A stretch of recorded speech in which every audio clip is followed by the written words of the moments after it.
धृतिस्तंभाधारां दृढगुणनिबद्धां सगमनां विचित्रां पद्माढ्यां प्रतिदिवससन्मार्गघटितां स्मरारे मच्चेतः स्फुटपटकुटीं प्राप्य विशदां जयस्वामिन् शक्त्या सह शिवगणैः सेवित विभो।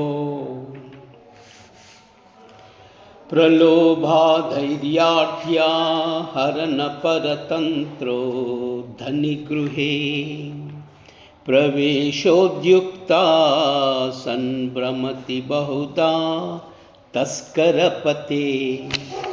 इमं चेतश्चोरं कथमिह सहे शंकर विभो तवादीनं कृत्वा मयि निरपराधे कुरु कृपा।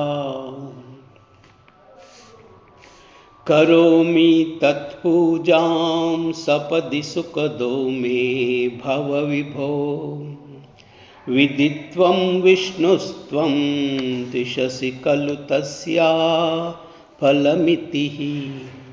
पुनश्च त्वां द्रष्टुं दिवि भुवि वहन् पक्षिमृगताम् अदृष्ट्वा तत्खेदं कथमिह सहे शंकर विभो। कदा वा कैलासे कनकमणिसौधे सह गणैर्वसन् शम्भो अग्रे स्फुटघटितमूर्धाञ्जलिपुटः। विभो साम्ब स्वामिन् परमशिव पाहीति निगदन् विधातॄणां कल्पान् क्षणमिव विनेष्यामि सुखतः। स्तवैर्ब्रह्मादीनां जय जय वचोभिर्नियमिनां गणानां केलिभिर्मदकलमहोक्यक्षककुदी स्थितं नीलग्रीवं त्रिनयनमुमाश्लिष्टवपुषं कदा त्वां पश्येयं करधृतमृगं कण्डपरशुं।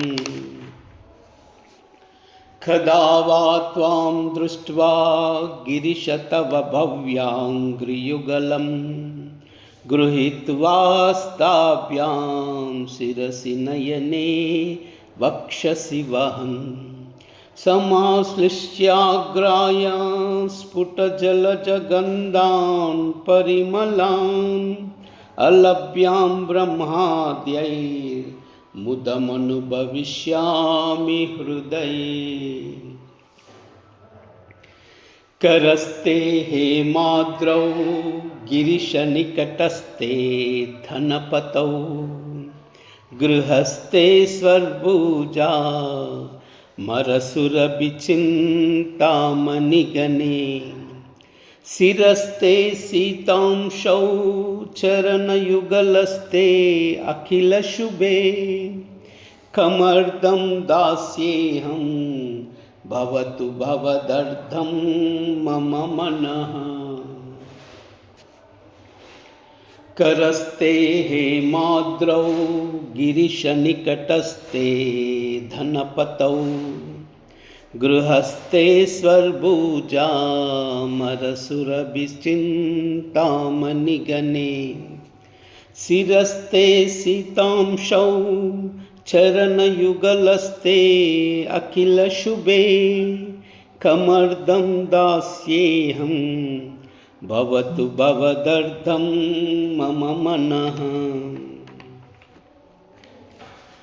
सारूप्यं तव पूजने शिव महादेवेति संकीर्तने सामीप्यं शिवभक्तिदुर्यजनता सांगत्य संभाषणे सालोक्यं च चराचरात्मकतनुध्याने भवानीपते सायुज्यं मम सिद्धमत्र भवति स्वामिन् कृतार्थोऽम्यहम् सारूप्यं तव पूजने शिवमहादेवेति संकीर्तने सामीप्यं शिवभक्तिदुर्यजनता साङ्गत्यसम्भाषणे सालोक्यं च चराचरात्मकतनुद्याने भवानीपते सायुज्यं मम सिद्धमत्र भवति स्वामिन् कृतार्थोऽस्म्यहम् सारूप्यं तव पूजने शिवमहादेवेति संकीर्तने सामीप्यं शिवभक्तिदुर्यजनता साङ्गत्यसम्भाषणे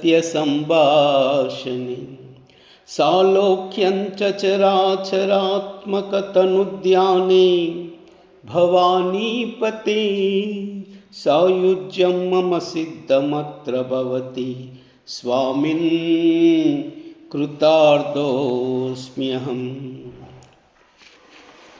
तत्पादाम्बुजमर्चयामि परमं त्वां चिन्तयाम्यन्वहं त्वामीशं शरणं व्रजामि वचसा त्वामेव याचे विभो वीक्षां मे दिश चाक्षुषीं सकरुणां दिव्यै चिरं प्रार्थितां शम्भो लोकगुरो मदीयमनसः सौख्योपदेशं कुरु वस्त्रोद्धूतविधौ सहस्रकरता पुष्पार्चने विष्णुता गन्धे गन्धवहत्मतान् अन्नपचने बर्हिर्मुखादक्षतां पात्रे काञ्चनगर्भतास्ति मयि चेत् बालेन्दुचूडामणि शुश्रूषां करवाणि ते पशुपते स्वामिन् त्रिलोकी गुरो।